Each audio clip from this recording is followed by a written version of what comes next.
Thank you, everybody. Thank you for coming. We opened the meeting at 6:30 for our monthly book read. We are almost complete. Trustee Schwartz was our narrator and did a phenomenal job and a PowerPoint. Thank you. So our next session for the book read is March 17th, and that will be the completion of the book. Dr. Bowers will host, and then we will have been completed. What happens at the end? Do we get pizza or? Whatever you'd like. That's the same hour. Cake, ice cream. That's the same night we're doing our meeting before. Oh, right. Yep. So we'll have some- Yes, we will. Okay. And that is the 17th, did I hear you say? We're doing the 10th. Yeah, so are we doing the book then? We're not doing the book then, right? No, we probably would wait. Okay, Yeah. so we're not doing the book on the 17th We'll of wait till March. That date will April. be determined. Yeah. So if anybody's anxious to find out what that date is, you can call me directly and I will provide it. Until then. Just a quick comment before we jump into budget and reserves and stuff like that. I just want to, the weather has been absolutely crazy this winter.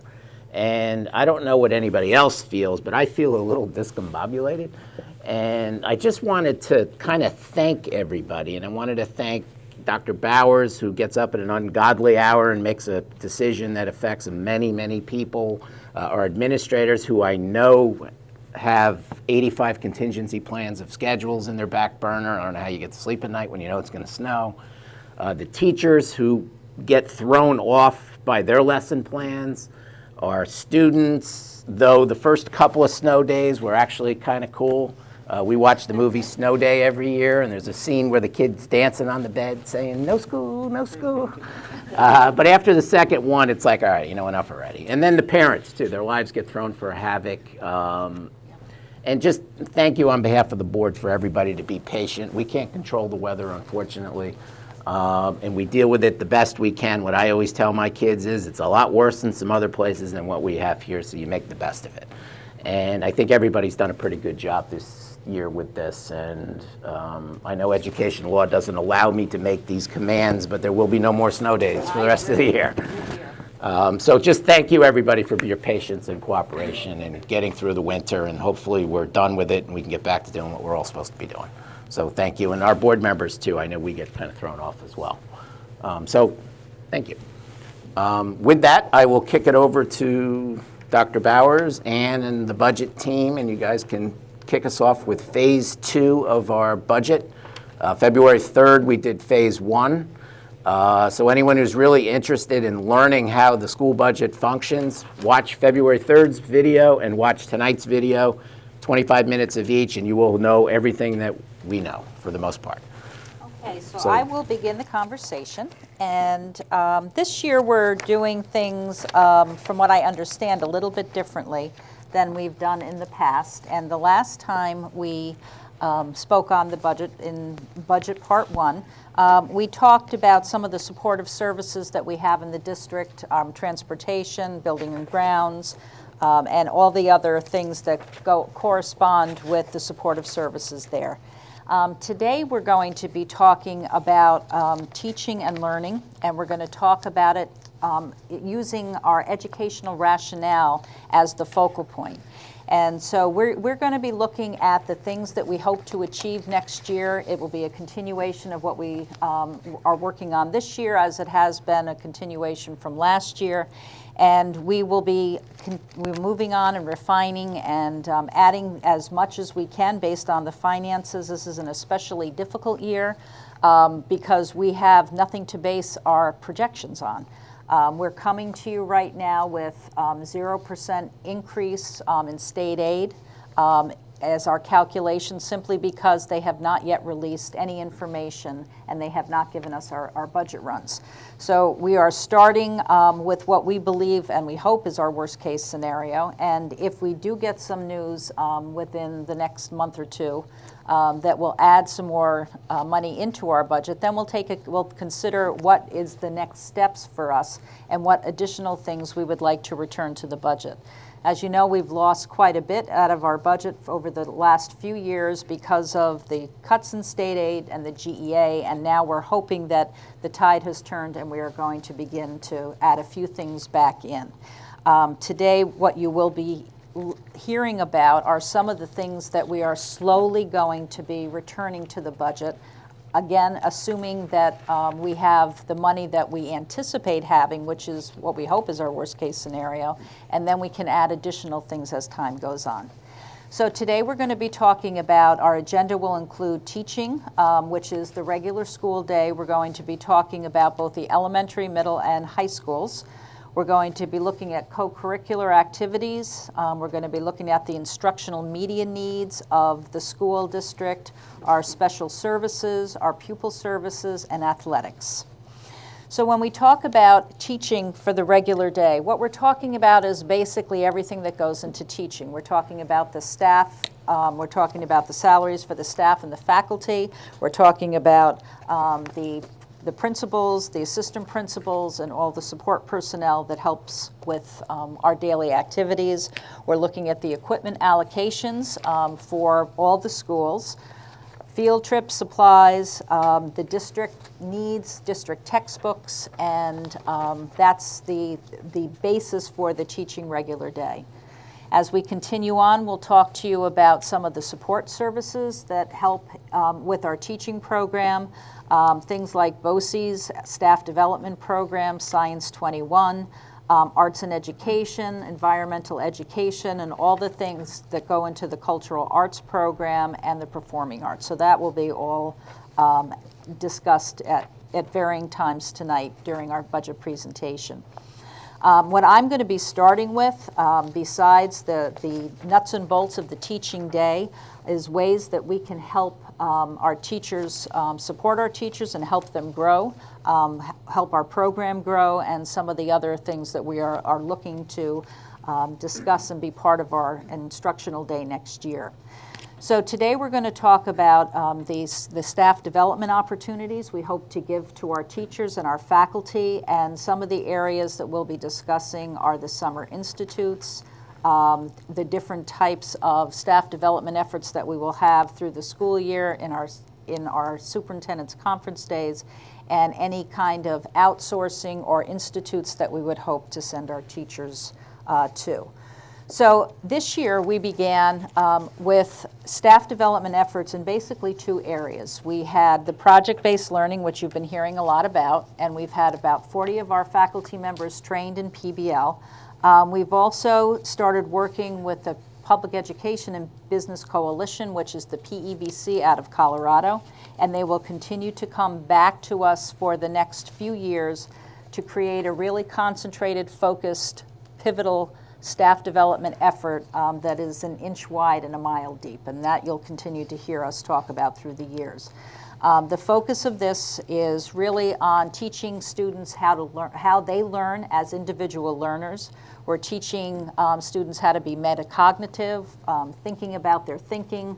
We're teaching students how to deal with situations when they get stuck in a learning strategy or a learning situation, what kind of strategies they can use.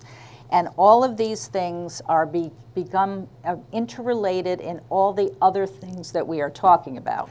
PBL, you will see a lot of metacognitive conversations that are occurring, whether you're using learning strategies or you're writing or reading. All of these things have kind of a circular type of interconnection that can be enhanced by offering different institutes to our teachers. The board asked me to make some recommendations on types of institutes or outside staff development efforts that will help supplement the inside staff development efforts that we have within the school day and within the school year. And you will see a slide that we're talking about potentially sending our teachers to 3 separate types of institutes that are highly recommended. This is a recommendation for consideration to send teachers potentially to the Harvard Project Zero Institute, which is a group that has worked with teachers for decades. And many of you probably have heard of the name Howard Gardner and multiple intelligences and deepening thinking, and this is the work that has come out of Project Zero and the Harvard Institute. There is additional information on the PEBC, the Public Education and Business Coalition. They run institutes throughout the year. They have science institutes, they have mathematics institutes and learning strategy instruction. They also run leadership institutes. And as we begin our work with learning strategy instruction and metacognition, this is an area that we would like our board to consider and our teachers to consider in their institute choice. We also are hoping to have a few of our teachers, and it's very difficult to get in, go to Columbia's Teachers College for the Reading Writing Project this summer. And the Institute has opened for applications. Very often, only a fraction of the teachers that actually sign up for the Reading Writing Project actually get in, but it's the first time we're trying, so this is something that we hope will be part of our discussions and our staff development efforts for years. There is a first-year request coming for specific amounts of funding to start the process along with sending teachers, and the numbers are calculated there. We are also hoping in future years to add somewhere between $20,000 and $25,000 to our staff development budget, so we can continue to send our teachers to institutes until everybody who's had the opportunity and wants to go has had that opportunity to go. So that's our first part of our presentation. I think we're moving on to Brent's going to be sharing a little bit about the middle and elementary levels and some of the things that we are requesting. Okay. Good evening, everyone. So, as you know, we have had a great deal of success with our new makerspace in the district. It has certainly, in part, transformed our approach to teaching and learning and moving towards a more student-centered model, particularly at the secondary level. In part, as we moved forward with the makerspace and the notion of a learning lab, certainly it is a model of how we rethink our classroom instruction, but it's also a model of STEM, right, of opportunities for students to engage in project-based work that is specific to engineering, specific to coding, specific to robotics. And we have a lot of those resources presently through the grant that the foundation was generous enough to support, but we really don't have someone to help move those initiatives forward.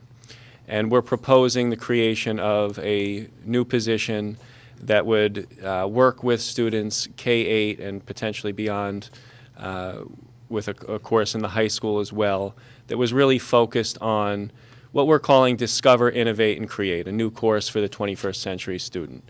So really continuing to embrace the PBL work that we're doing, but with a STEM focus and having someone really facilitate and lead that type of work and that type of initiative here in the district, we feel is really crucial. Okay, and I'll share a little more on the funding of that later on in the presentation. Okay, so in terms of specific to the elementary school and our incoming kindergarten class, we did have our recent first parent kindergarten information evening just prior to the President's Day weekend. At that point, we had, I believe it was 55 verified incoming kindergarten students. When I came in over the break and took a look at the numbers again with Ms. Filmansky, who handles all the registration, we're presently up to 64 verified families that have communicated with Carol, indicating that they intend on registering. Of that 64, we have 43 that have completed the registration process through Carol. That number is significantly higher from what it's been in the past and certainly significantly higher from what it has been last year. So we're watching that number closely in anticipation that we may need to consider some adjustments to our kindergarten program if that number continues to increase. We get a little nervous when class sizes at the kindergarten level, at the primary level, start to exceed 22 students. So it's February. We know from experience that we have many families that tend to move in over the summer. This past summer, I believe we had maybe somewhere in the neighborhood of 5 to 8 families, probably between May and September, that moved in. You know, again, it really varies depending on the year, but we're looking at what other considerations we may need to consider with a larger cohort of incoming kindergarten students. Okay, so that may mean a recommendation for an additional classroom teacher. It may mean a recommendation for a reading specialist to accommodate our ELA program, depending on the needs, and Mrs. Wilson will speak in greater detail to the needs of this incoming kindergarten class, but it may justify potentially a special education teacher. And certainly we're going to need to consider, of course, budget and space. Space is very limited, as we know, in the building. So with an additional kindergarten class, we really need to consider where that space would be.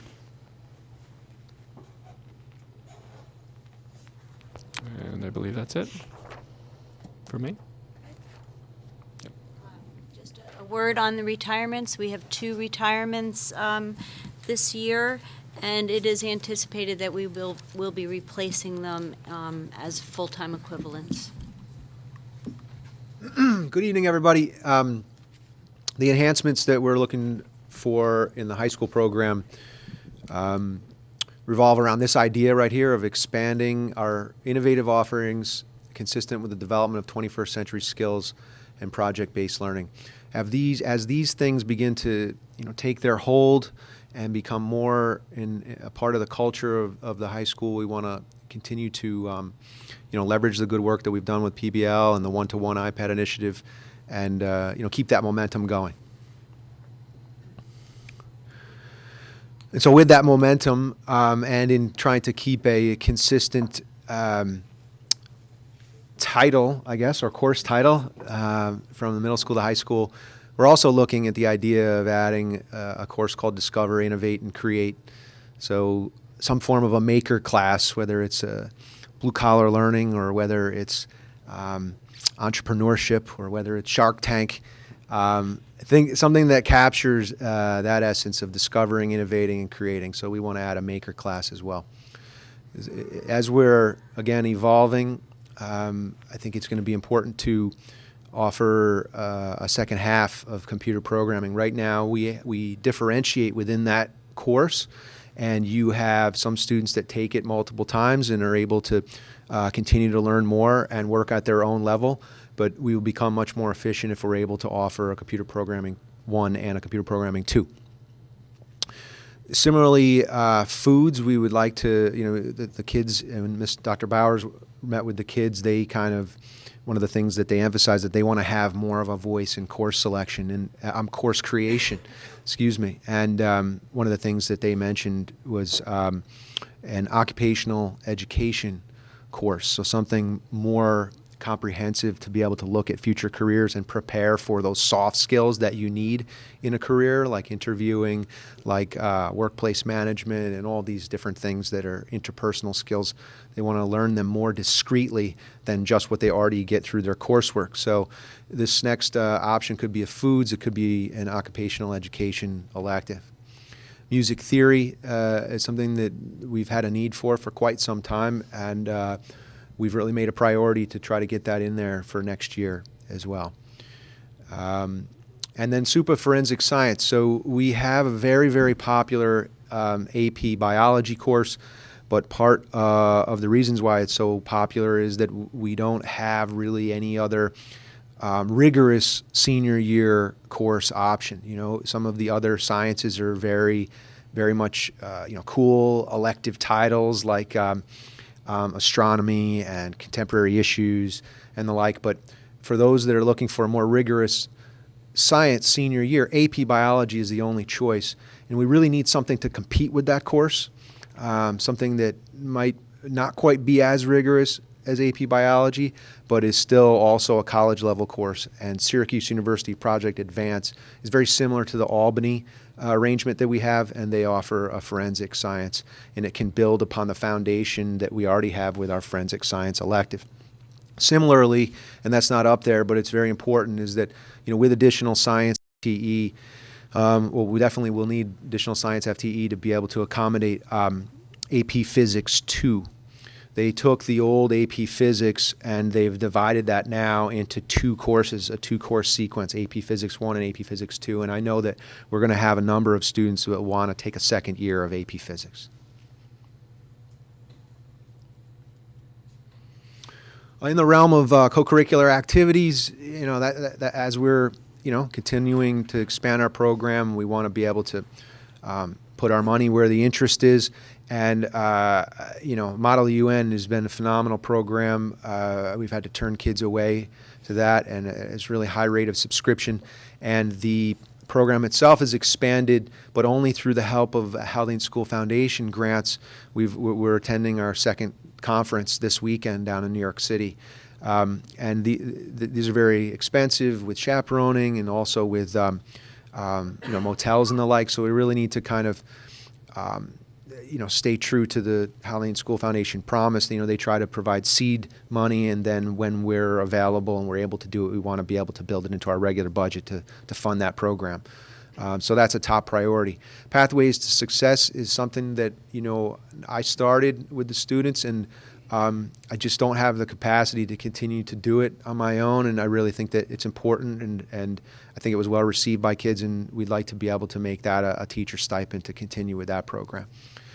Similarly, kind of the threshold for adding new clubs is that they kind of start out as student-run interest groups that I kind of loosely supervise and watch over and kind of advise along the way. And what has to happen is that they have to be able to prove sustained interest over time, over the course of a year or two.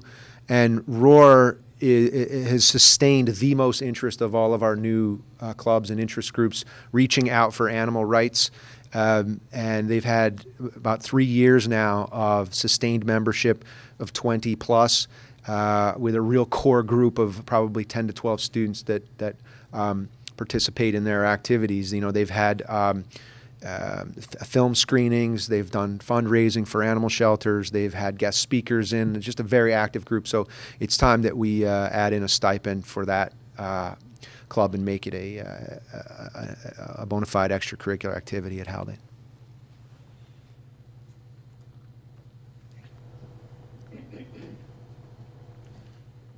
The instructional media part of the budget covers the librarian, books in both the elementary library and the middle school, high school library, along with periodicals and online subscriptions. And so this year's budget allocation includes money to fund both those libraries. We also are very fortunate in that from the Anders estate, we have a generous donation that helps enhance our nonfiction collection. The computer-assisted instruction section of the budget is the section of the budget that supports the technology plan that is created by the Technology Committee and updated every 5 years. And that plan looks at both replacing hardware and enhancing hardware every year, and also supporting software, getting computers installed, and the contract with BOCES. They are a wide area network supplier. They supply our bandwidth and our firewall. And then for our local area network services, since 2010-11, we've been using Edutech to support that. One of the things that is coming down the road in terms of technology funding is the Smart School Grant, as well as E-Rate.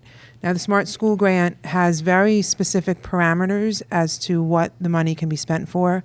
We haven't seen the money. We don't have specifics as to what we have to write in order to get the money, but we do know that it's kind of a one-shot deal. So you get the money, you have to spend the money, and so we want to be careful that however we decide to craft the use of that money, that it's for things that won't continue to have a cost to the budget. So we might look at upgrading our wireless network. We might look at putting in a voice over IP system, increasing, because that will help us with security and other security measures. And that's a phone system. I'm sorry, voice over IP is a phone system. Right now we use trunk lines with Verizon, and that ties right into E-Rate, because E-Rate is another source of funding where we get reimbursed for certain expenditures for telecommunications and computers, and they are currently phasing out the telecommunications funding, instead giving funding for bandwidth, and infrastructure. So it's kind of like a perfect storm for us. So if we plan carefully with smart schools and we dovetail that nicely with the E-rate, we should be able to do things a little faster here than maybe the 5-year plan called for. Next year, there will be a reduction in the amount of E-rate funding that we'll get for telecommunications. And what we're planning on doing is spending a certain amount of what's called Category 2 funding, which is for like wireless and routers and infrastructure, specifically to kind of start getting us prepared for changing our phone system in the future, and at the same time, future-proofing for other projects. And what we're going to purchase for that are what are called Power over Ethernet switches. And those are the kind of the backbone of the network that allow us to power devices through that connection as opposed to having to provide electricity to them. And that's with the new security system, we had to put in a bunch of Power over Ethernet switches. So that's what we're hoping to do so that our E-rate funding reimbursement will be at the same rate next year as it was this year. The special education section of the budget funds the special education department, including administration, staff, one-to-one aides, teacher aides, and assistants. It also covers tutoring expenses, which are when students are out of school for certain different reasons they require tutoring. It also covers equipment and supplies and all of those things that are needed for special education, including tuition for both students placed in BOCES and in out-of-district placements. In addition, it also funds the occupational education part of our budget, which is the BOCES Tech Center. Just want to say for a minute that when Mr. Harrington talked about the bubble class and the potential of maybe having a special education teacher, one of the things that we do is what's called Committee on Preschool Special Education. And that's where students who are ages 3 and 4 who are in need of special education services, we hold the meetings and make the decisions as to what type of services they need. We don't provide those, the county provides those, but we kind of organize it, for lack of a better way to say it. And this year, I've been here, this is my 7th year, we have twice as many students coming into kindergarten who've been through that CPSE process than we have in the past, in my experience here. So that's why, we talk about we're not sure what the student need's going to be. And, it's also hard to judge. They're like little kids, and 6 months can be a real big difference in their growth. And the hope is that the intervention provided through CPSE will bring them up to the level they need to be on par with their peers. But it is a very large group of students that have had those type of interventions, and so that needs to be on our radar in terms of planning. The pupil services part of the budget covers guidance. We have 2 guidance counselors. It covers our school psychologist, right? Yes, and a large part of our school psychologist work is for students in special education, chairing the CSE meetings, the CPSE meetings, completing all the evaluations. It also funds 2 social workers that we have, and the social workers and guidance, as well as the psychologists, work together to meet the needs of all of our students. And in addition, it funds health services, and that's the school nurse. And also when we have students that live in our district but attend schools in other places, private schools or Catholic schools, we pay a portion to those non-public schools in order to support nursing services in those schools. Okay.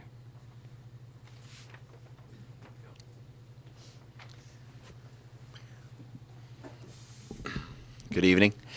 The athletic portion of the budget, obviously you have all of our sports listed up there. What's included in that, as I'll just run through for football, you have 2 levels. You have modified and varsity. Same thing for baseball, modified and varsity teams. Softball, you have varsity and JV. For basketball, we have 3 levels, modified, JV, and varsity. Lacrosse currently is just a varsity program. Same thing with track and cross country and golf. Soccer is JV, both JV and varsity. Volleyball is all 3 levels, modified, JV and varsity, and then we just have a varsity tennis. I think a big portion of our budget obviously goes with supervision and transportation. As you know, over the last few years, we've been, with success comes our teams traveling to further destinations, playing other competitions in different sections of the state. When we do make it to the state level, like for example volleyball or soccer, we pay the money up front, but Section 1 through us turning in receipts reimburses us for that. So this current year, we had the 2 teams in the fall. We were reimbursed fully for everything, which was nice. So that's the kind of perk when you get to that top level for the states. But before that, the regionals, that comes out of our budget. As you know, over the last few years, especially this past winter, we've had an increase in participation of certain sports, and we've had to kind of juggle around and figure out how we can get our students to participate on a team with proper supervision, safety, and well-being. So I think what we're looking to do, or what we would like to do for next year, is to kind of set up an allotment of funds to accommodate these situations in the future, depending on whatever sport, depending on the amount, of people participating in that particular sport.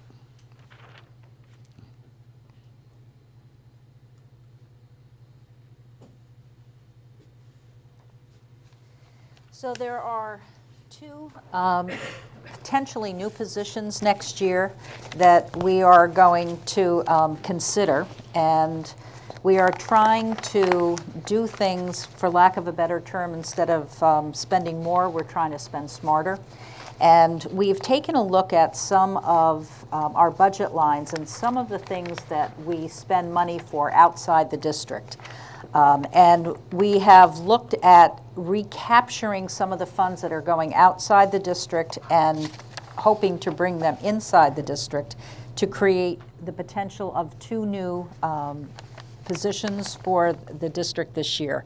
The first you heard Brent talk about, which is the makerspace, the person who would be coming in and would be helping us run the makerspace and running the programs within the makerspace. We have looked through the budget lines, and we are talking about the potential of bringing back some of the funds that we pay for BOCES, for our newsletters and our PR, to bring it back into the district and potentially having some of our students write the articles and help us create the newsletters. This is a substantial cost that we pay to BOCES, and by capturing some of the newsletters and some of the PR and also some of the web supports for our website, we can fund about $25,000 in-house. Additionally, we're talking about making changes in our certification area for technology and using a new certification that is more of an informational and more PBL form of technology. And by recapturing what we're presently doing and making modifications to the title, we are recapturing a 0.4 full-time equivalent.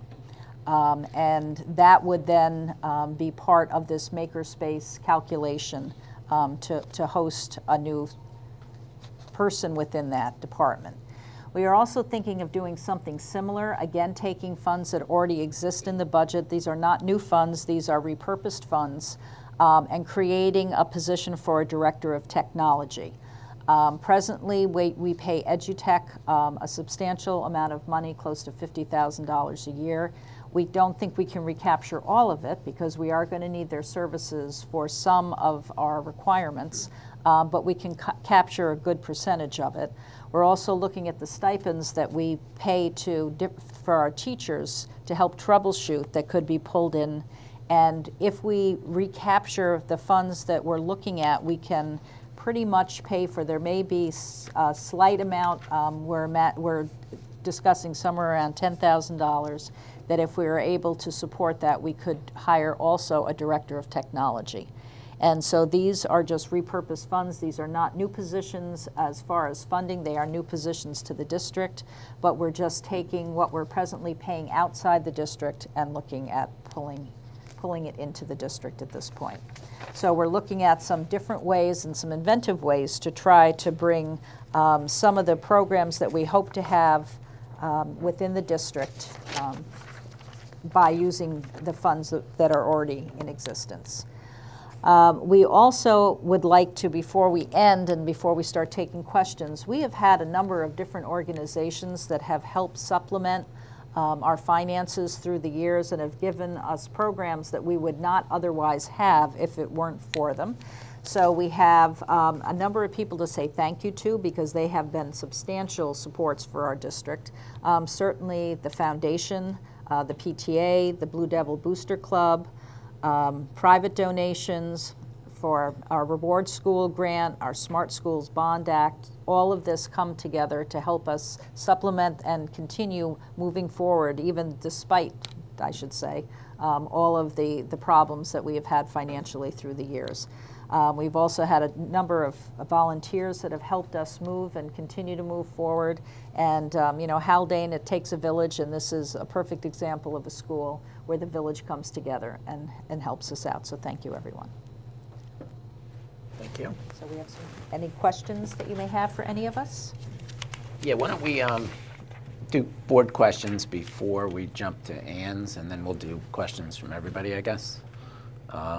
Just before we get to the questions, just in the thank you piece of all the different organizations, just to reiterate, thank you. I know Lourdes is here from the PTA. Thank you. And if you actually look, I think, of what all these organizations do, and you put it into one big pile, per student, it is an amazing ratio when you compare it to other school districts. I used to go to these school foundation roundtables, and they would just like drop their jaw when they heard how much money was raised and how many kids we have in the district. Now factor in all these other organizations with it, and even the in-kind stuff, which a lot of people sometimes take for granted. It's actually amazing. It is. It really is amazing. And the school couldn't function the way it does without all that help. So thank you, and thank you everybody out there for that. So with that, board questions on everything? I got a whole slew of them, but Pete, we'll start with you. Actually, no questions, just a couple of comments. I really hope we can find a way to fund everything. Everything that was mentioned tonight is extremely worthy of consideration. It's hard to know how we're going to possibly afford it all. Now, reallocation of funds, great. The more of that we can do, the better. And it's always easy to add things. It's harder to take things away.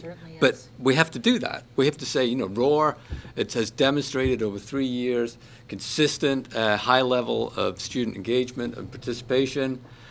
Great, get them on the list. Now, which clubs perhaps haven't had demonstrated that same level of commitment, and perhaps it's time to retire them. But we need to do that kind of strategic thinking throughout the entire budget and look at areas that haven't given us the bang for the buck that we had hoped for, or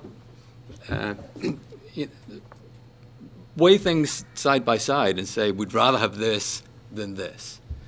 So if we can do that, and we can actually bring to reality all of these great ideas that have been presented this evening, then that will be a phenomenal success. That will be very exciting. But until we actually see budget proposal number 1 demonstrating that we can actually do this, then just keep our fingers crossed. So that's it for me. Okay. Gentlemen?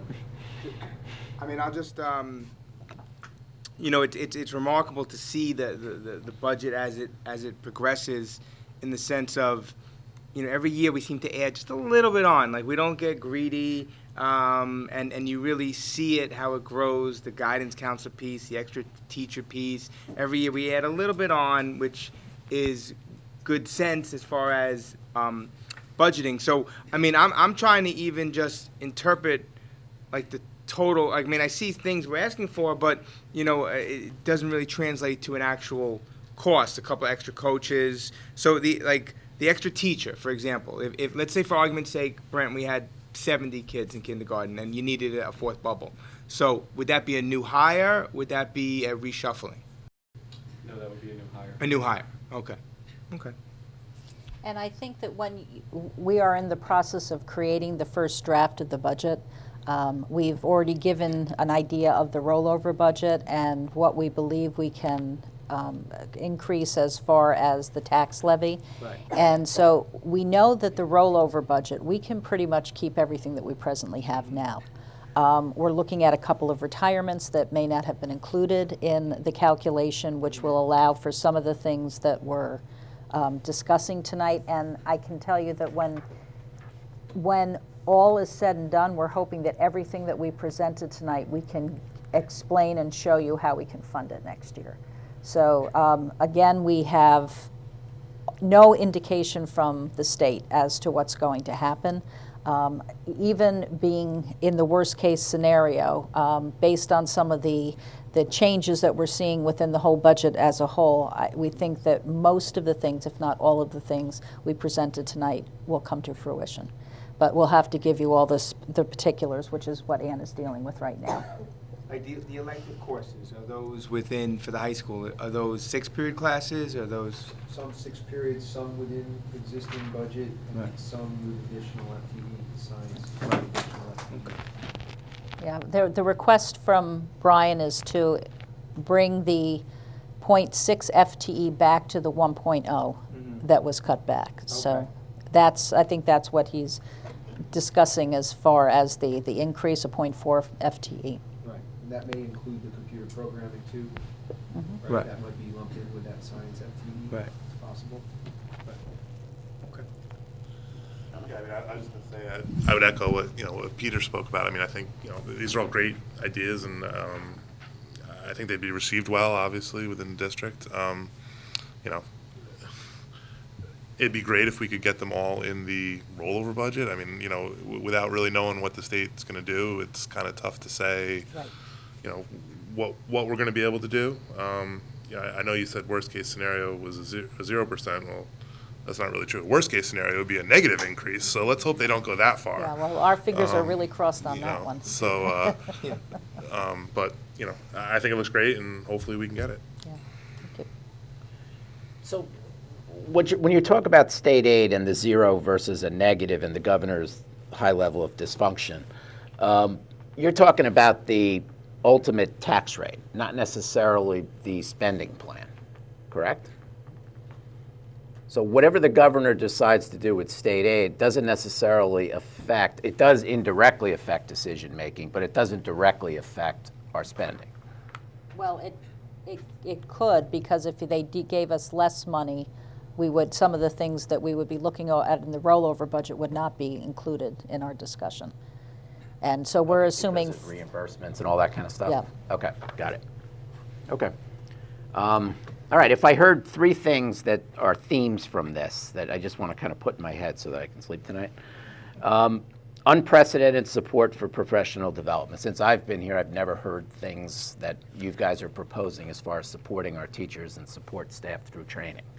Replugging the holes that have been unfortunately created through difficult budgets, and last year was probably one of the worst. So we're trying to replug those holes. And 3, just spending money smarter rather than just spending it. And I know schools get a bum rap for just spending money, but I think Haldane actually does a pretty good job of being smart about it.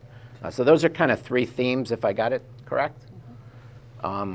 Just if you guys could, for the next time, just everything that you're thinking about, what that translates into as FTEs, like in the end of the day, how many more people is it? Is it 2.2? Is it 2.5? Is it 3.3? That would be helpful for me. I mean, I love the concept of what you guys are trying to do, and if you can do it all within the tax cap, because I think the board's been in consensus that we don't want to exceed the cap. If you can do all of that within the cap, then we probably will have a pleasurable budget season for a change. But I'm speculating. So yeah, I would definitely like to see the details. Right. But I think you guys are very optimistic, and this way we've done it this year is definitely different than we've done it in the past. A lot of times it was wish lists, and then it was cutting. This seems like it's been a more comprehensive, intelligent conversation up front and a more realistic conversation, which really is the way to do it. Yeah. So I applaud you guys for that. Thank you. And I would just like to highlight that what we're presenting does not include any increase in state aid and does not increase any return on the GEA. And historically, there's been some of both. So we're hoping that that would even allow for more. So when we say that it's our fingers are crossed, we're coming to you without looking at the total package that we ultimately hope will occur. That if we look at the trends over the last many years, there probably will be some additional money that will be included in the budget that we have not discussed yet. But without knowing, it's just anybody's guess. And kindergarten, at this point, the seasoned people, Julia, Carol Fomansky, do you guys have a sense where you think that number may land, given historical, or there's no way of speculating because the people are just totally different? It kind of depends, I think. Take that. No, I just want to clarify because I believe I misspoke earlier when I said that last year our numbers were lower. At this time they were actually the same. We ended up with where they were Just a little. just 62. 62. So we're right in line with kind of what it is now. Okay. We are. Okay. I don't know the number. I'd have to check with Ms. Fomansky in terms of the actual number of registrations that were completed at this time. Okay. The, Okay. the other No, piece that's to great. that, I would just say that in my 10 years of kind of like monitoring this and the discussion, I know last year we had the discussion, we typically have 3 sections of kindergarten. But at this time of year, we're usually talking, are we having 2 or are we having 4? There's always that, we're never really saying, wow, it's the perfect number and we're having 3. So I do think it's a high number. I know it's a high number, but there's usually an ebb and flow of between 4 and 10 up and down. So if you go 10 up and you're at 74, which you just don't know if it's gonna happen or not, that's really high. But you could stay where you are. I think last year at this time we were at 62, and right now we have 62. It just so happens that it stayed where it was. We've lost some, we've gained some. So it's just a number that we're always gonna have to monitor at this time of year. Okay. and the other piece is what Jen was sharing, that there are a number of students that are getting preschool services. So depending on them, we don't know enough about our incoming students yet to know what the needs will be when they do arrive, but we realize that there are some potential needs that we may have to consider. Okay. And then just last question, the Smart Schools Bond Act, what's the timeline for that? Have they come out with any guidelines yet that No. we need to sit down and start having a conversation or not?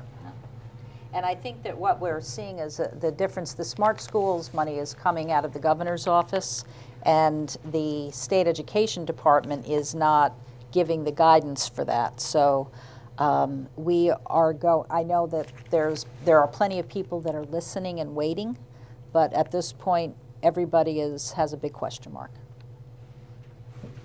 Okay. Governor seems to be a pretty popular guy this year. Okay, great. So I think it's a good start. So the next step is you will take all this and translate it into that lovely spreadsheet that gives us line items and how it'll all factor in. And number one, Ann's number one. Okay, good. Very good. Thank you. Okay, second piece of this, Ann, you're going to talk about fund balance, reserves, and then we'll take questions from everybody before we. I'll try to make this as painless as possible. Fund balance and reserve funds. I know it's always hard to understand because there's a lot of pieces to it.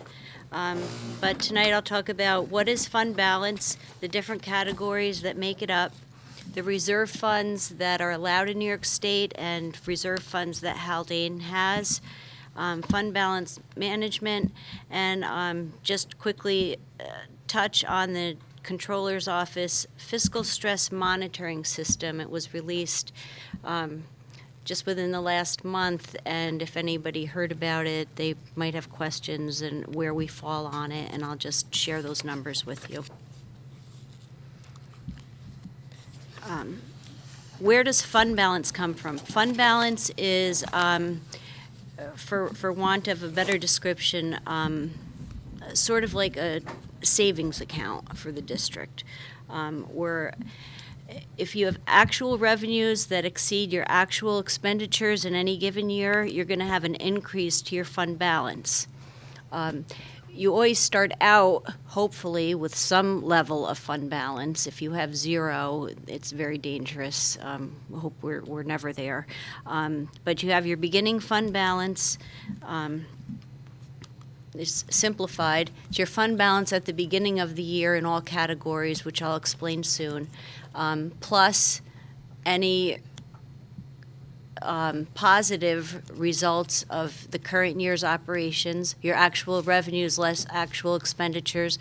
It could be a negative if you have an operating loss. It doesn't mean you've overspent your budget. It just means that your expenditures for that year were higher than your actual revenues as they relate to budget. And then you add or subtract that from your beginning of year, and you have your end of year fund balance. That's really simplifying the formula for it. But there's 3 categories of fund balance: unassigned, assigned, and restricted.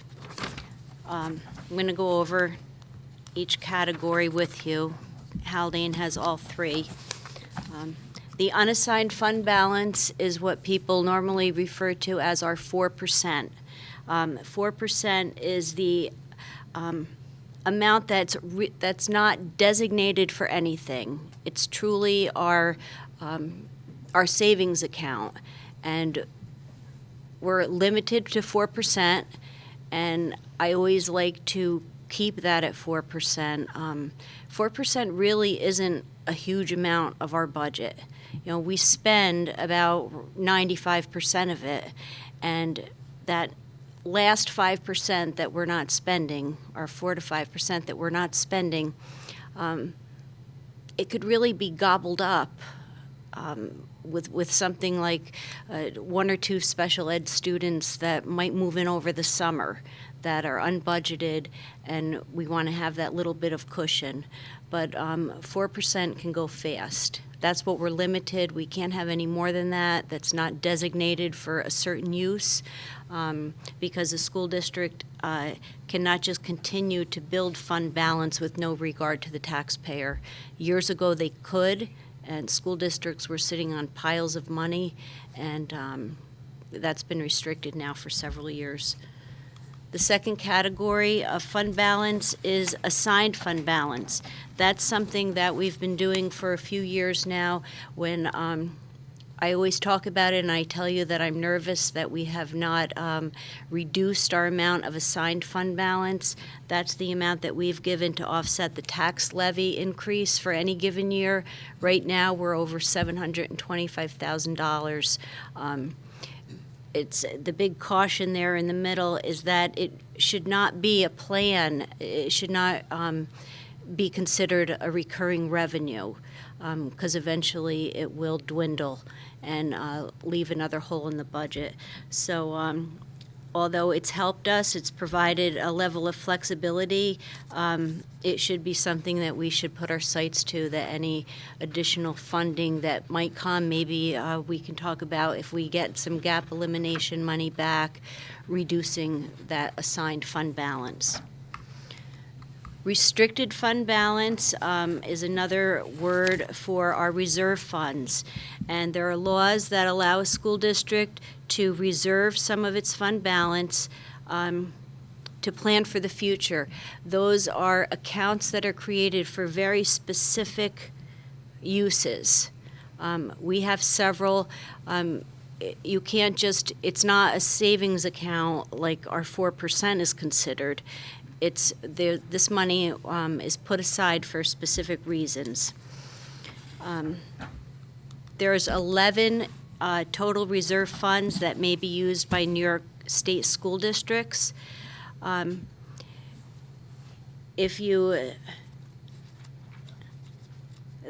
are 6 that we're using. There's 11 in total. On this page are the reserve funds that that Haldane utilizes.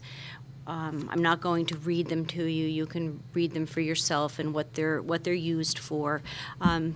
But it's smart decisions that the board has made over the last few years to know what might be coming down the pike for us, and instead of tapping into our budget for these unrecurring revenues, we do have these reserves set up. Here are other reserve funds that are available to New York State school districts.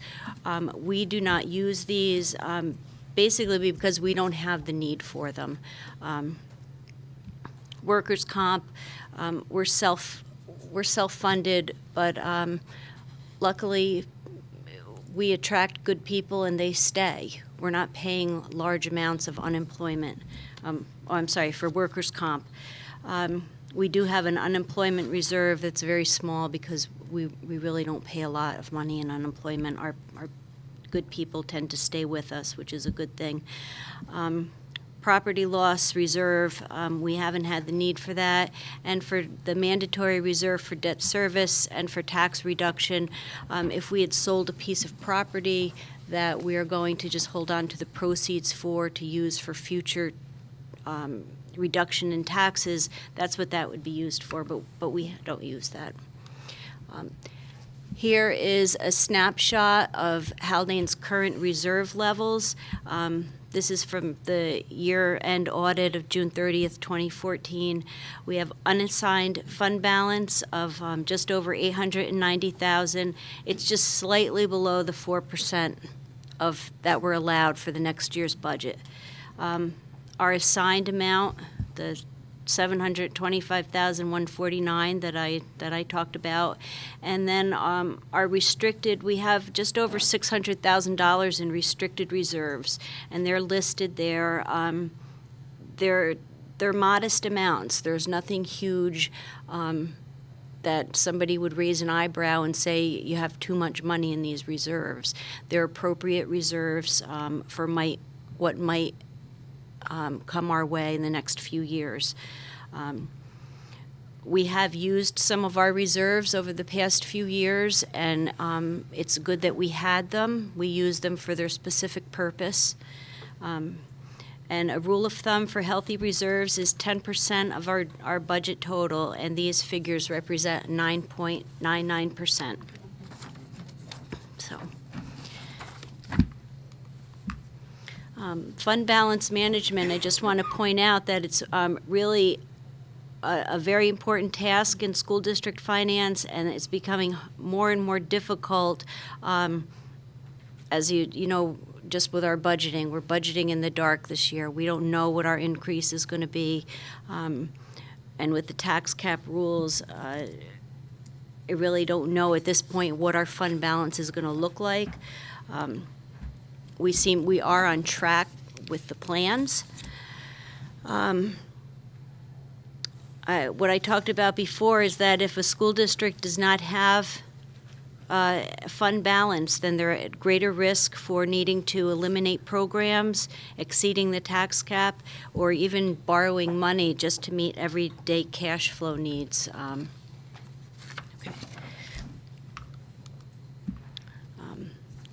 Currently, as I said, we're on track with projected revenues and expenditures for the 14-15 school year.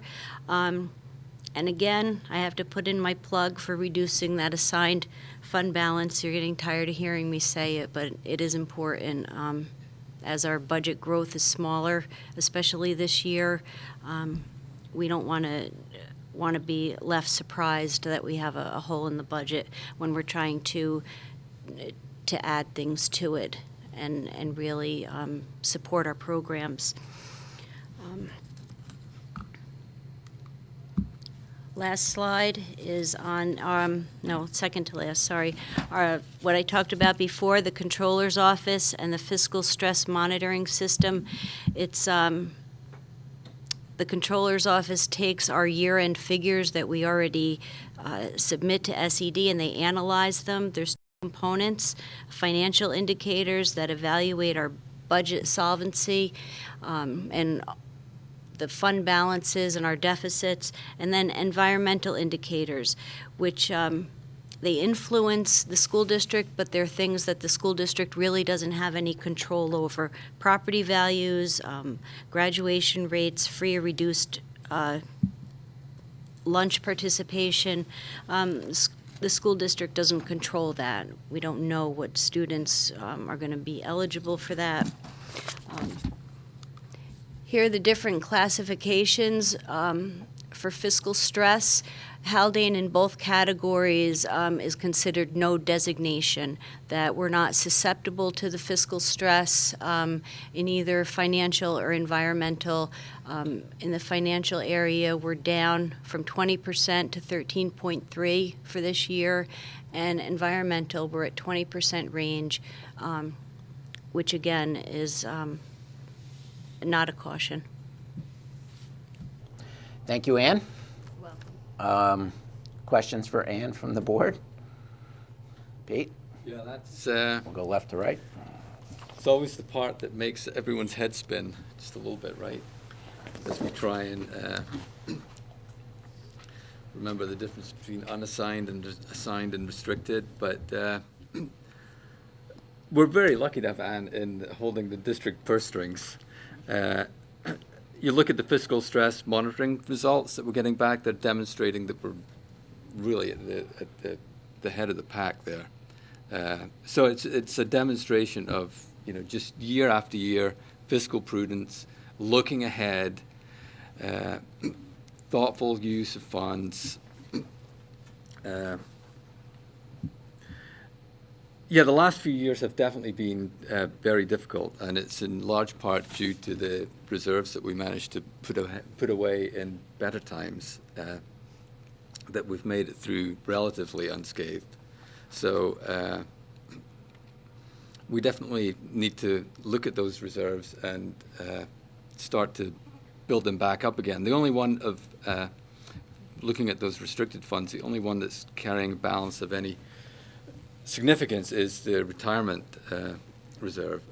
I assume that at a later time we'll be coming back to talk about the pension smoothing plan that we opted into, and that Yes. reserve will likely be a source of us Absolutely. buying our way That's- out of that plan, That's which one is of our right, which is one uses. of our goals when we got into this.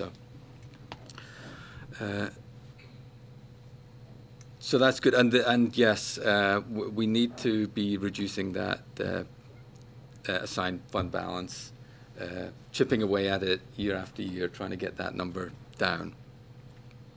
So definitely everything looks to be on track. It's a good, steady course. I don't have any further questions.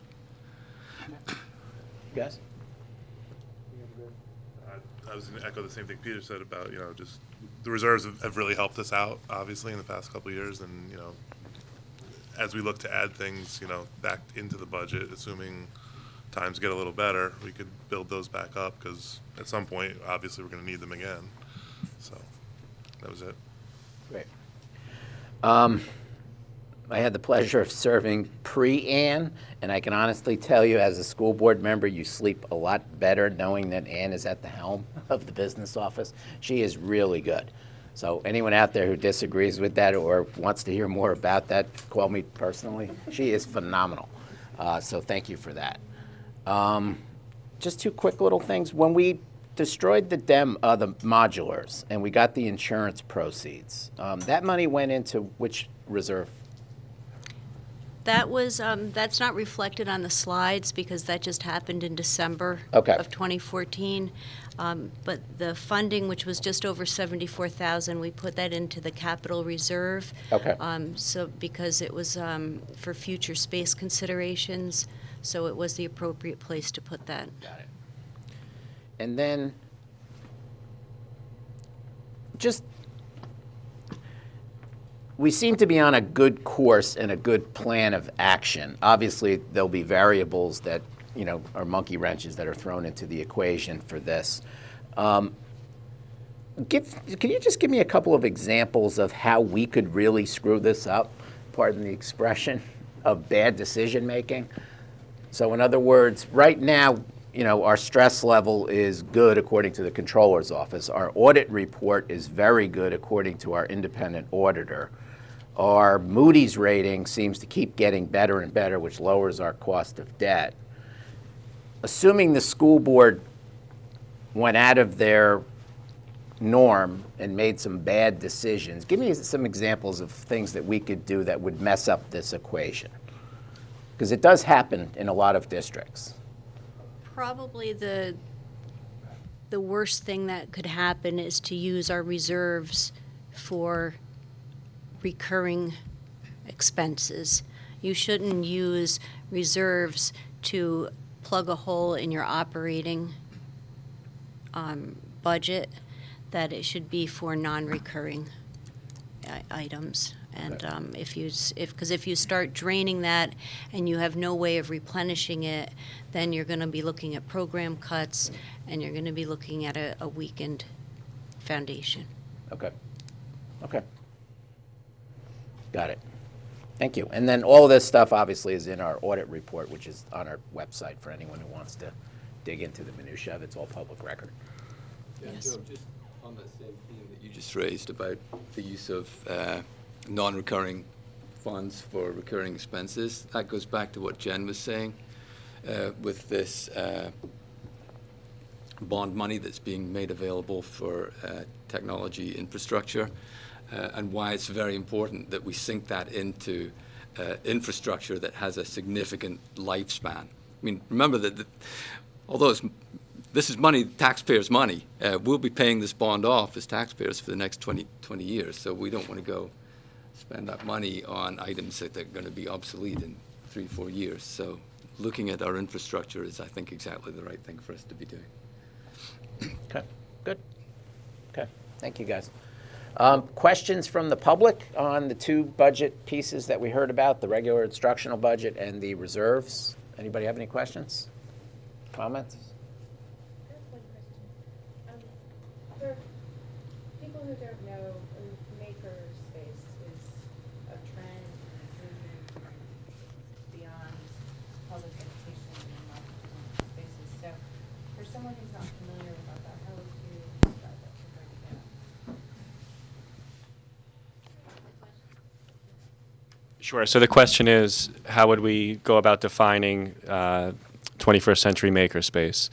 And it's really redefining our classroom structure to allow for 21st century learning, collaboration, complex problem solving, the opportunity for students to engage in rich collaborative work with a focus on something that's product oriented. So the completion of a product, a project, at the culmination of the unit of study. Sure, we have many examples for the PBL work that's been underway. That's included projects specific to pizza restaurants in kindergarten and first grade that have culminated in inviting parents in and really demonstrating knowledge and skill sets that are quite diverse. Certainly our science classrooms, our 7th grade science teacher, Ms. Horn, has worked on an interdisciplinary project with our 7th grade ELA teacher, Ms. Pesey, specific to developing an iPad app specific to survival, thank you, natural disaster. Okay, so kind of need to know in the event of a natural disaster in Cold Spring, and really recognizing our community, the geography, the politics, and all of the variables that one would need to be aware of in the event of a natural disaster. So those are two recent examples. Sure. And you should take a look at the Project Pizza PDF. You should send it to her. It's really good, and it kind of puts it all in context. Any other questions from anybody? No? Okay, thank you. Superintendent's report? Okay, we have a number of things on the superintendent's report tonight. One is to let you know that we have begun to be reflective as a school district on our security procedures. And we are looking at our present practices. We're looking at areas that we could refine. Many of these areas will be discussed at the safety committee meeting. We're looking at having additional security within the district, and that's something that you'll start to see unfold within the next couple of months. So, and we'll share more with you when it comes to fruition. The second is we had the Haldane High School presentation to the Garrison Union Free School District Board of Education on February the 4th, and Brian's not here right now, but when he does, oh, there he is. I think he's getting ready. When he does share his report, he's going to show you a video that was created and made by our students that was shown, and it just really shows you the pleasant, happy place that Haldane is. So it was, I think it was well received. We talked about a lot of our new initiatives, and we're moving forward. Our strategic planning update, we have now had our second month meeting of our strategic plan. Our second question was answered, and we continue to have great people come and join us and give us great ideas that we'll put into the culminating report, which will come to you, the presentation in May, and then hopefully we'll adopt it in June. Haldane Building and Grounds Committee. Tomorrow's going to be the first Haldane Building and Grounds Committee meeting that we've had this year. And we had a number of different issues that were brought forward earlier on in the year that have already been dealt with. And Mike Twardy, our Director of Building and Grounds, will be sharing all the successes we've had to date this year. He'll also be unfolding a 5-year plan tomorrow, and he'll be sharing some of the things that the custodial crew came together and started looking at the district with a critical eye, and created a document that shows some of the areas that we need to focus on within the next 5 years. And what they've done is they've rated a 5 as an immediate need, and to a 1, which is something that can wait till later. So we have a number of different projects that we'll probably be considering through the budget process, and we'll be looking at it when we do our building conditions survey for the state, and we'll be bringing that forward tomorrow. So we'll be sharing that with you as well. Snow days. I'm here to tell you that there'll be no more snow days, I hope. We hope. We have had 6 to date. And so as the result of that, there will be some changes to the calendar.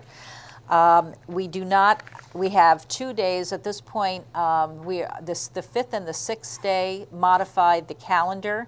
The 5th day, when we took that, we lost the Friday before Memorial Day. So it was originally a 4-day weekend, now it's a 3-day weekend. We had on February 9th an additional snow day, and that was our 6th day, and as the result of that, we have lost April 6th, which is the Monday after our full week vacation in April. So at this point, the week in April is still intact. The Monday after the week, school will now be in session. If there is an additional snow day, and we hope that there is not, but if there is, before going into that week in April, we would be making our Superintendent's Conference Day in March a half-day Superintendent's Conference Day and a half-day Student Day. So that would keep us from having to dig into that week. So we're really trying to keep that week. We know that families have plans, and this is a time for them to be together, and we'd like to keep that as intact as possible. On March 3rd, we have our Haldane Board of Education meeting here at 7 o'clock, and we invite you to come and join us for that. Thank you. And the snow day schedule is on the website, right? Yes, it is, and it's also in the calendar.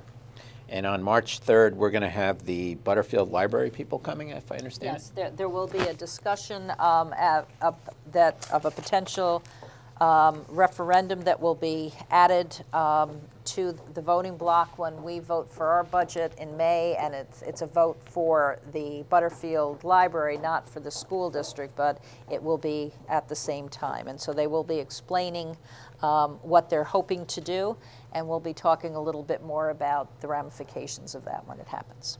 Okay. Any questions for Dr. Bowers? Guys? No? I do have to tell you one very sad thing before we move on. I was informed yesterday that El Duque died. El Duque is our frog, our Cuban tree frog, so. Yes, so that was our project-based, one of our project-based learning experiences, and there was a request that when El Duque left this world, that we would send him down to the University of Florida as a specimen, so he's in transit, so. Okay, sorry to hear that. El Duque. Okay. Information reports? Do we have any student reports? I have a student report remotely at risk of stealing Mr. Cunningham's thunder. Mr. Stephen Gingulis took his responsibility very seriously and emailed his report. It says the Haldane boys basketball team had a late night last night because we played in a sectional semifinal game at Westchester County Center against Solomon Schechter at 9 p.m. The final score was 61-17 Haldane. It was a good experience for our team as a whole because everyone was able to play. Even though we got back to the school at 11:30 last night, we were all in school on time this morning. The next game is the sectional final on Saturday the 28th at 2 p.m. against Tuckahoe. Again, the Westchester County Center, the girls basketball team, also plays the same day in a sectional final game against Alexander Hamilton at 12 p.m. Stephen and Julius, it would be greatly appreciated if we could get a good turnout for both games. Thank you, Steve. I like the remote submission. I'm sure there was someone who was influencing that as well. Thank you, Stephen. Okay. Anything else from the gang? Okay. Any questions for the administrators before we send them off? Are you going to do your? Oh, you're gonna, oh, okay, I'm sorry. A couple of quick things that they'd like to Sure. share. I'll go first. I just want to quickly mention and highlight Thursday evening is our second annual Community Reads evening. We're absolutely delighted. We're using the text The Misfits by James Howe.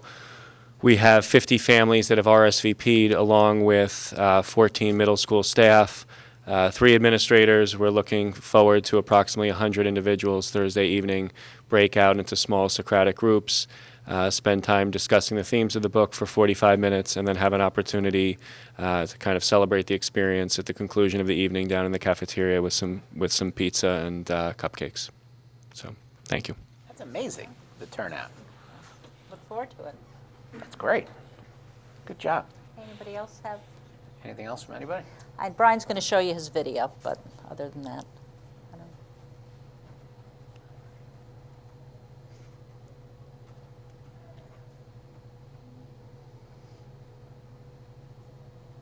While he's doing that, I'll just 2 quick things. Discovery night on the district calendar, we have Eco STEM night. We're kind of morphing that into something referred to as Discovery Night based on a lot of feedback from teachers and some parents. So we'll be showing a lot of those PBL projects that night, a lot of different things associated with STEM and environmental as well. So it's May 28th, which is already on the calendar as Eco Night. We are just going to change the name to Discovery Night. And very quickly, I'd just like to say we had our first Slope Farm all-natural beef burgers in the cafeteria on Monday, and we're gathering our data. And of course, as you know, we raise the funds through the spaghetti dinner in order to have that in the cafeteria. So we're looking to continue that, and we'll keep you in the loop on how that's going.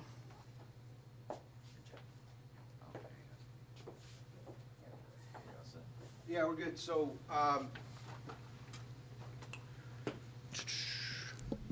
one quick honor. I think it's in 2 weeks.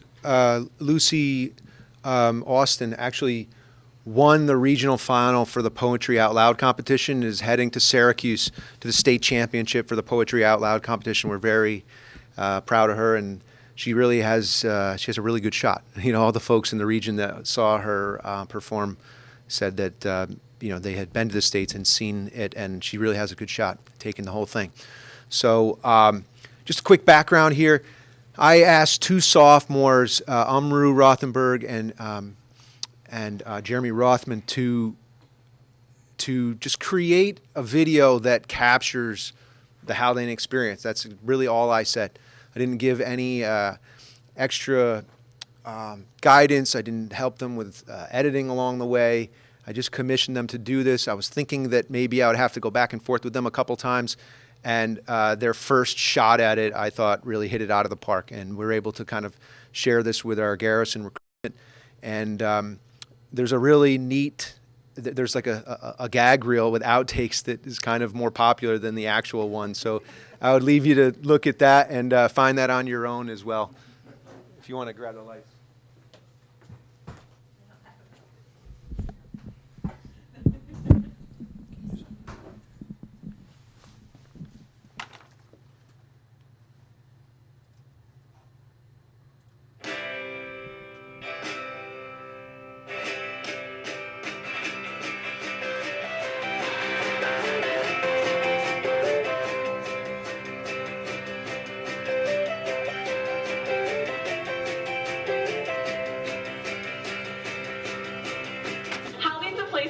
To worry about how you're acting around people, because you're going to know that people will love you no matter what. I think the best thing about Haldane is the people. Everybody's just so nice. Haldane is like a community, and everybody can fit in.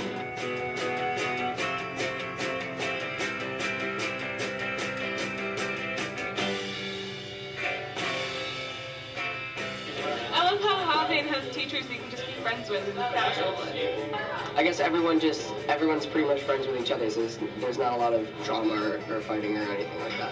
What I like about Haldane is that although it's a small school, you get to know a lot of people. I fit in so well here, and people ask me all the time if I came from Garrison, because it just doesn't matter.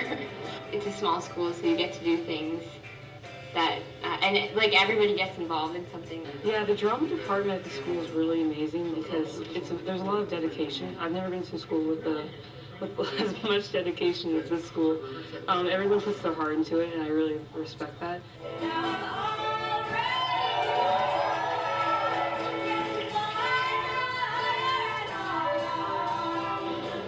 My favorite thing about Haldane drama is kind of the freedom of expression that the students and Ms. Mack, the director, allows.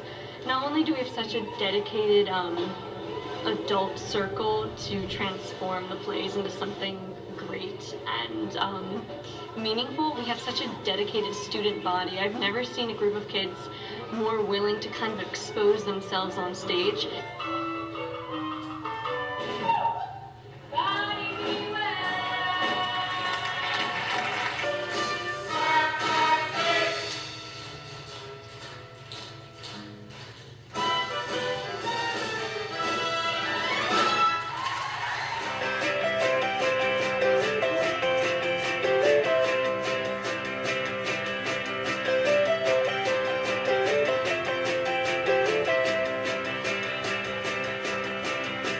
In sports, it's pretty strong as of this point. I've played a couple sports at the school, and I've never really felt a greater sense of brotherhood. Haldane soccer is not only a fun experience, but a good way to bond with each other and the teammates on the team.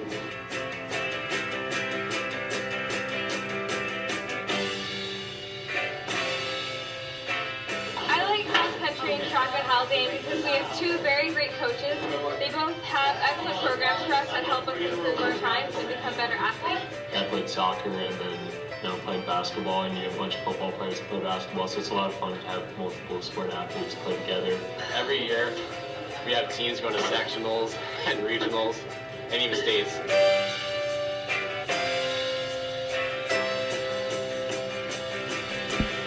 Here at Haldane, we have a lot of really awesome options for AP and honors classes, which really allow you to academically challenge yourselves. Dr. Ricker is my personal hero. I mean, it's always fun being in a class with him. There are 3 A's to a successful school: academics, art, and athletics. Because I believe every student can excel at least in one of those. Haldane certainly provides ample opportunity for every student to excel in all 3. Well, you asked me about my favorite class, so that's science research with Haldane. It's nice that it's not super rigid, like I'm doing science research, but it's on my own terms. This place is a dream come true. I love my students, I love teaching math, and in my second year here, I've never felt more welcome in a community. Ms. Grasso is great.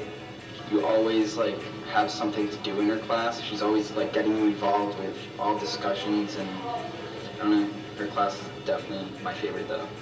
If you want a place in a school, if you want to make a positive difference, there's a spot for you here, and there's people here to support you in that. Well, there are a lot of electives here at Haldane, and the great thing about all the electives here is that they're always evolving and changing. My favorite thing about teaching here in Haldane is that the students feel like they can be creative. They're comfortable enough to feel creative in this kind of atmosphere, and I think that Haldane does a really good job at fostering that creativity.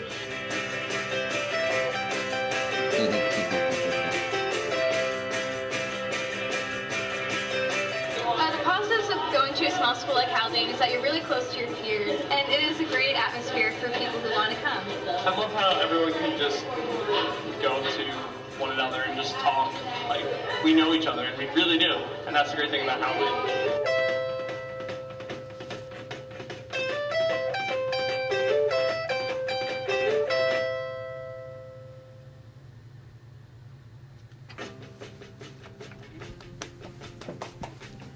Yeah, it's pretty cool.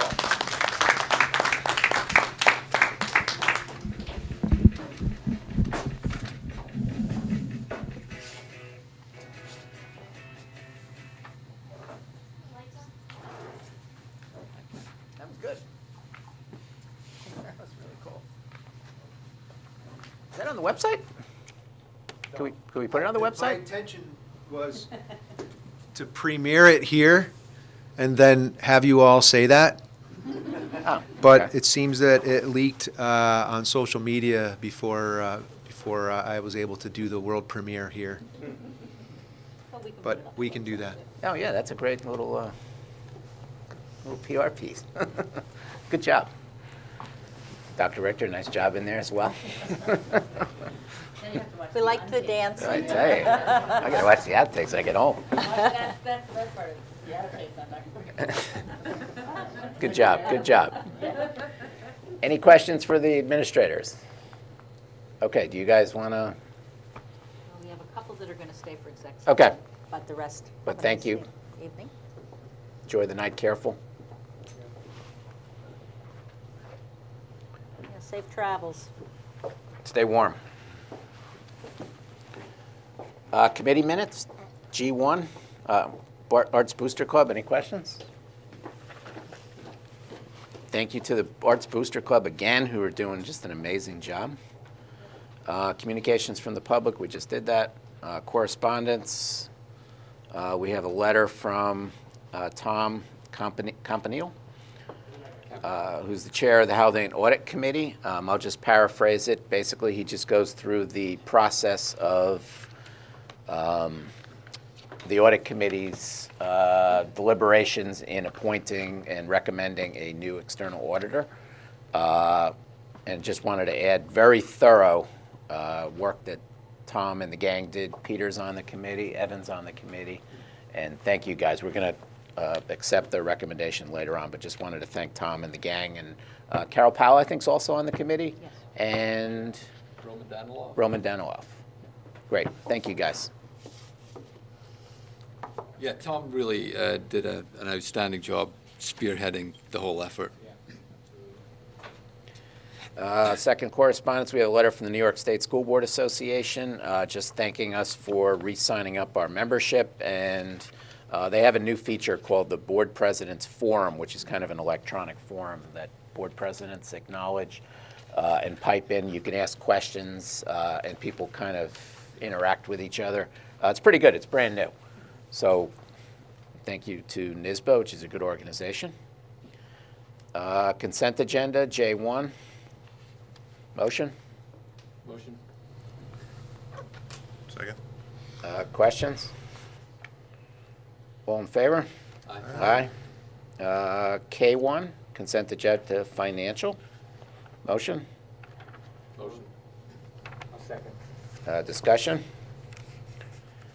We always ask there, we never have the answer, how many box tops do you have to collect to get $577? Lots and lots. That seems to be a reoccurring amount, the $500 range. That's amazing. Who's the director of box tops? Is there somebody like who drives that whole thing? That's impressive. Thank you, box top people. All in favor? Aye. L1, consent agenda personnel. Motion? Second. Discussion? All in favor? Aye. M1, unfinished business, Community That Cares Coalition. We've been adding this to our agenda every time now. This is the town-wide group that, Dr. Bowers, you could probably paraphrase this better than me. Yes, we have a community organization with Putnam County that talks about some of the trends in young students' lives and pre- and post-graduation and some of the concerns that we have to consider with our kids and keeping them safe. And so the coalition that cares, they created a survey that was taken last year.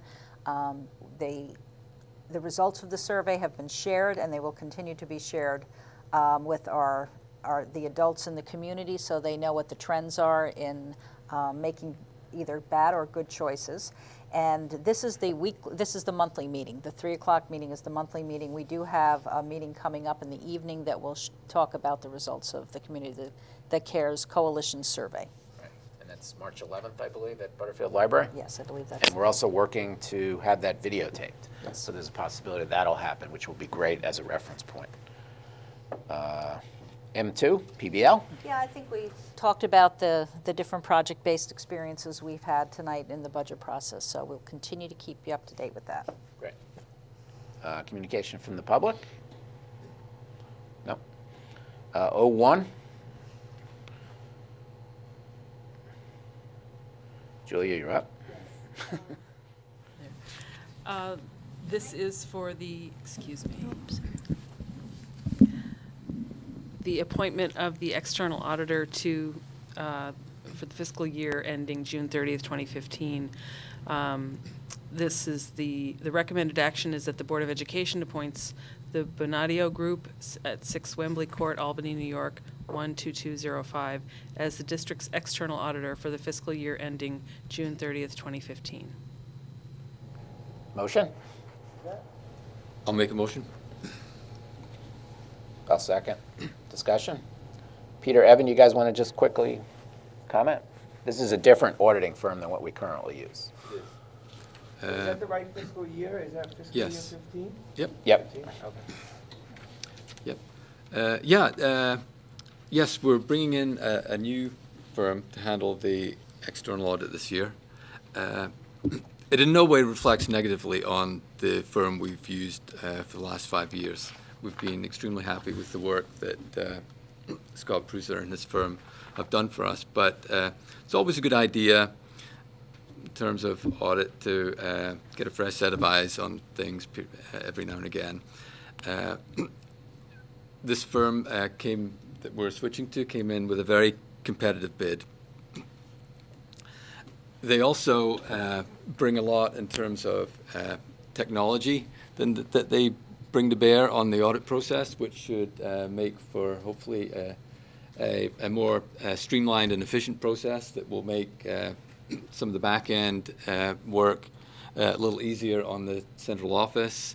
And it will provide some additional insights through the use of technology that we haven't had before. So we're very excited about that aspect of what this firm will bring.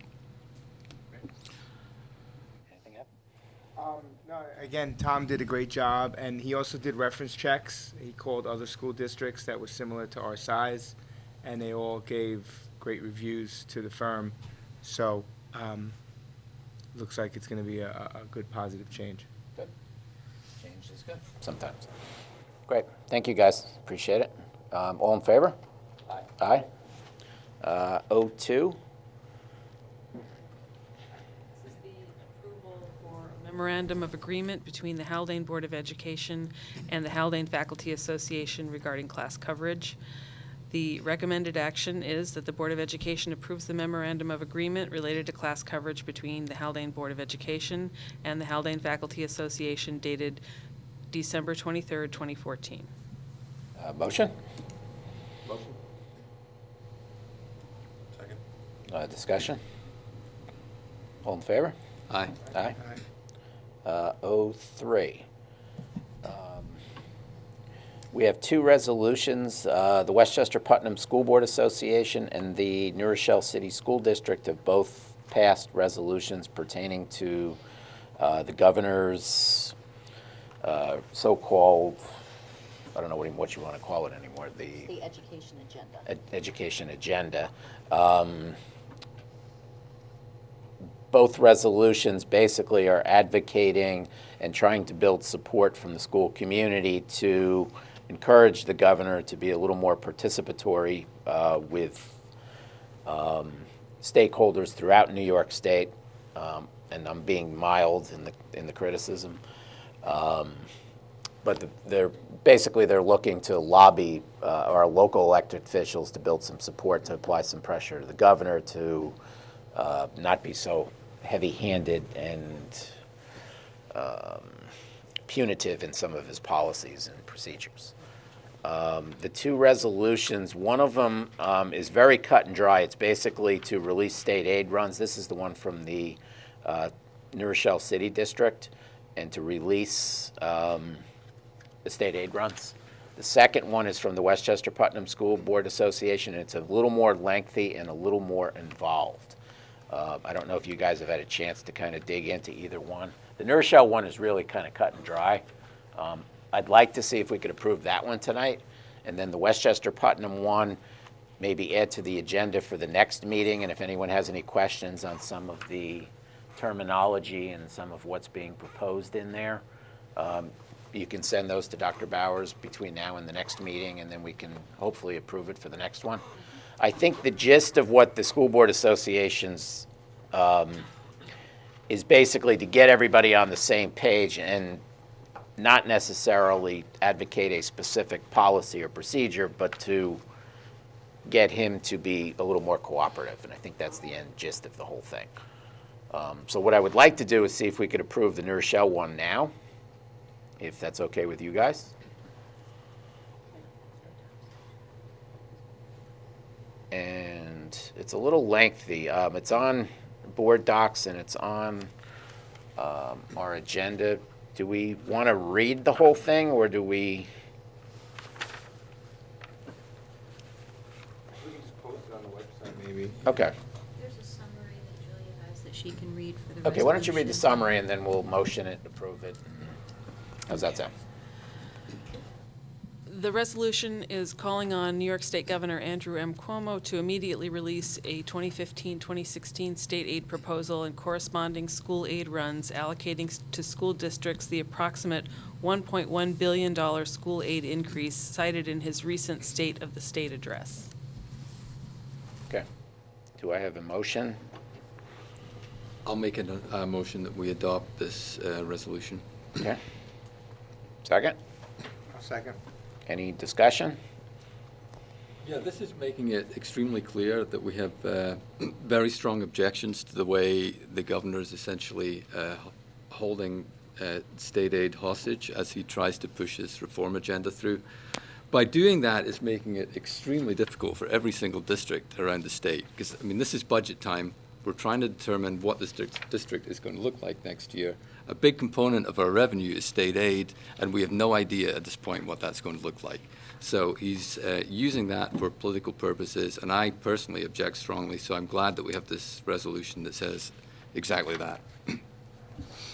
And just for those that are somewhat new to this, basically what the governor typically does is he proposes an executive budget with that executive budget are the preliminary state aid runs. Schools use the preliminary state aid runs to factor into their budget proposals. The state is by law required to adopt a budget on April 1st, which in turn formalizes the state aid runs, correct? What he's done this time is saying, I want a certain reform agenda, and I want 3 things, and if you don't give me my 3 things, then I'm only going to give you a 1-point-something% increase in state aid, but I'm not going to tell you who gets that. If you do approve it, then I will give you a 4.7% increase in state aid, but I'm also not going to tell you who's going to get that. So it's really kind of a guessing game unless he gets what he wants. And it's politics, but he's taking it to another level. I don't know of any entity in the face of U.S. commerce that actually does a budget without having any sense of what their revenues are. And we don't do that at our homes. We sit at our kitchen table, we have some idea of how much money we're making and what's going into the checking account. This brings this to a complete level of total dysfunction. But it is what it is until something can happen to change it. So I'm glad we are addressing this, at least in this format. All in favor? Aye. Aye? Thank you. And then the Westchester Putnam one, everybody take a look at, digest, and questions, get to Dr. Bowers before the next meeting, which will be March 3rd. Okay? Yeah, I have more problems with that one because it's a highly political resolution in my view. It's very wide-ranging in terms of what it attempts to cover. You know, it's everything, including the kitchen sink. And I think if we were to unpack that and look at it line by line, that we'd find things that we agreed with. We'd find things that we agree with. We'd find things that we wish could go further. I think it's very hard for us to. It's the kind of resolution that I don't particularly like because it's an attempt to be a one-size-fits-all, and I really don't think we're ever going to find anything that fits us appropriately. But you know, that said, I'll be happy to take a second look at it, and we can look at it. We can discuss it again next time. I think their intent is to get as much support behind it as possible, so when they sit down with the local elected officials to then present to the governor, they can say that we've got 75 school districts that are in support of this concept. Now let's talk, versus we want this, this, this, and this. I think that's what the intent is. But we'll talk about it at the next meeting. Okay. 04. John, I think you're on this one. This is just the Haldane baseball and basketball programs are holding their annual fundraiser March 25th. The flyer is in board docs. You can see it's Tom Vergadamo is actually running it, so you can contact him. I'm just passing it along.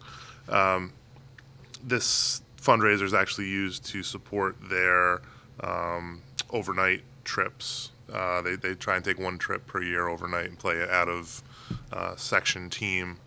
This year the basketball team went to Springfield, Massachusetts, watched a college basketball game, stayed over, went to the Hall of Fame in the morning, and then played a team from up in Massachusetts that Saturday afternoon. So this fundraiser allows them to do that for the baseball and basketball teams. So pass that along.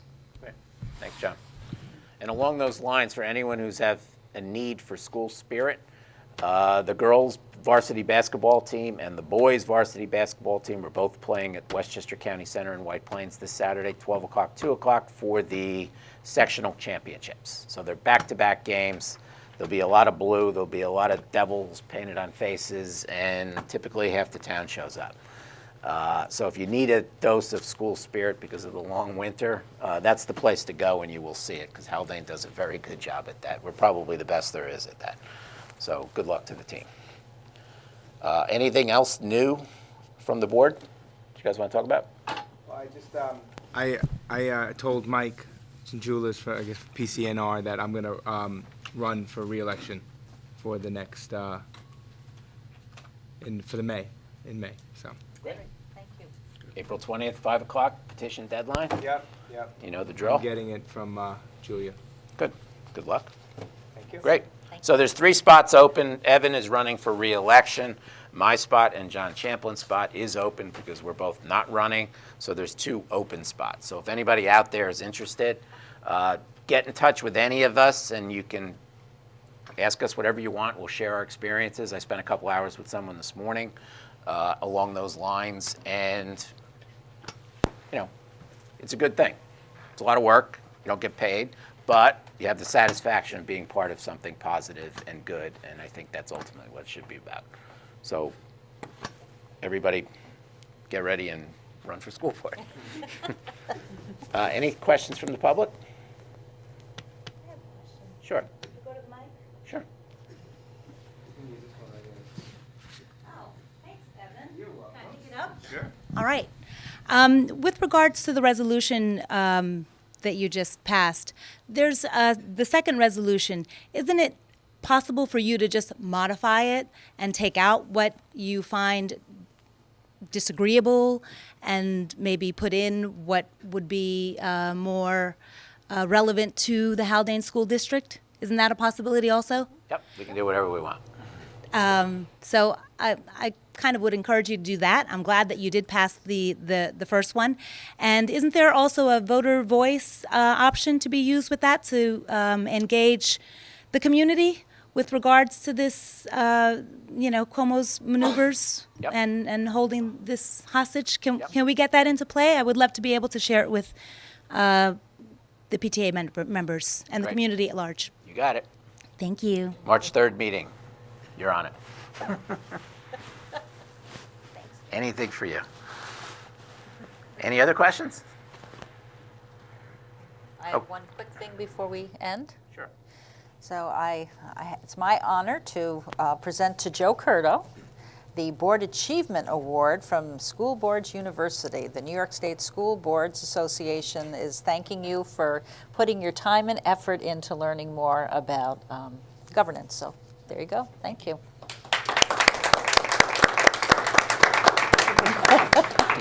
Thank you. I appreciate that. School Board University. School Board U. Gotta get a sweatshirt. All right. I'm going to make a motion to go into executive session for a employment history of a certain individual. A motion? Motion. All in favor? Aye. Aye. Thank you, everybody. We're not going to come back into public session, and we're not going to take any action, so you guys are all dismissed.